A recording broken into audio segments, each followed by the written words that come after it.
കാക്കക്കോയിൽ സിനിമയുടെ തെലുങ്ക് സിനിമയാണ് നിങ്ങൾ ഇപ്പോൾ കണ്ടുകൊണ്ടിരിക്കുന്ന സുഹൃത്തുക്കളെ. മലയാളത്തിലെ ഏത് ക്യാരക്ടറിന് പകരമാണ് ഈ ആശാനെ നിങ്ങൾക്ക് മനസ്സിലായത്?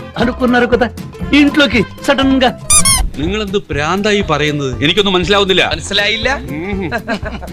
മനസ്സിലാക്കി തരാം. നമ്മളെ ജഗതി അണ്ണന് പകരം വന്നേക്കുന്ന ക്യാരക്ടറാണ് ഇന്ത പുള്ളിക്കാരൻ. തെലുങ്കിലെ ഒരു വലിയ കൊമേഡിയനാണ് ആശാൻ. എന്നാൽ സുഹൃത്തുക്കളെ, നമ്മൾ ആശാന്റെ കൂടെ പിടിച്ചോ ഇല്ലയോ എന്ന് നമുക്കൊന്ന് വീക്ഷിച്ചിട്ട് വരാം. കാക്കക്കോയിൽ സിനിമയിലെ ഈ ഒരു സീനിൽ നമ്മളെ ജഗതി അണ്ണന്റെ ബാഗിൽ വിഷം കുത്തിക്കയറ്റിയതിന് ശേഷം നമ്മുടെ ആശാൻ കാണിക്കുന്ന കുറച്ച് ഐറ്റം സാധനങ്ങളുണ്ടെന്ന്. ഇതൊക്കെ എന്ന് പറഞ്ഞാൽ വേറെ ലെവൽ ഐറ്റം പരിപാടികളാണെന്ന്. ഈ ആശാൻ ഇവിടെ നിന്ന് തുള്ളി തുള്ളി വന്നതിന് ശേഷം ഇവിടെ വന്ന് ഇവരെ മുമ്പ് നിന്നിട്ട് ഇതേപോലെ തല ഇറങ്ങി അടിച്ച് തറയിലോട്ട് വീണിട്ട് ഇതിങ്ങനെയൊക്കെ നിൽക്കുന്ന ഒരു ഐറ്റം സാധനം. ഇത് തെലുങ്കിലോട്ട് അങ്ങോട്ട് വന്നപ്പോഴത്തേക്കും സുഹൃത്തുക്കളെ, ബഡ്ജറ്റ് ലാഭിക്കാൻ വേണ്ടിയാണെന്ന് തോന്നുന്നു, ബാക്കിൽ ഒരു കർട്ടൻ മാത്രമേ ഇവർക്ക് കൊടുത്തിട്ടുള്ളൂ. അതിന്റെ ബാക്കിൽ ഒളിച്ചു നിന്നുണ്ട് ആശാന്റെ ബാക്കിൽ ഒരു കുത്ത്. അതിനുശേഷം ഇങ്ങനെ ഒരു കോപ്രായ അങ്ങ് കാണിക്കും.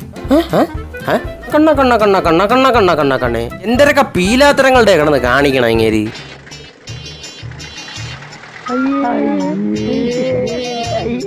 ഇതിന്റെ ഫുള്ള് വീഡിയോ താഴെ കിടപ്പുണ്ട് കേട്ടാ. അച്ഛന്റെ മോനെ അണ്ണ അതല്ല കേട്ടാ ഉദ്ദേശിച്ചത്. ഇതിന്റെ വലിച്ചു നീട്ടിയ വീഡിയോ കേട്ടാ അണ്ണ ഉദ്ദേശിച്ചത്, ലോങ് വീഡിയോ. ഏറ്റവും താഴെ കിടക്കുന്നുണ്ടല്ലേ കാക്കക്കോയിലെന്നും കരിഞ്ഞ കോയിലെന്നും, അതിലോട്ട് ക്ലിക്ക് ചെയ്ത് കഴിഞ്ഞാൽ ബസ് അവിടെ ക്ലിക്ക് ചെയ്ത് കഴിഞ്ഞാൽ കാണാൻ പറ്റുന്നതായിരിക്കും വലിച്ചു നീട്ടിയ വീഡിയോ. അപ്പൊ ശരി, എന്നാ പോണം.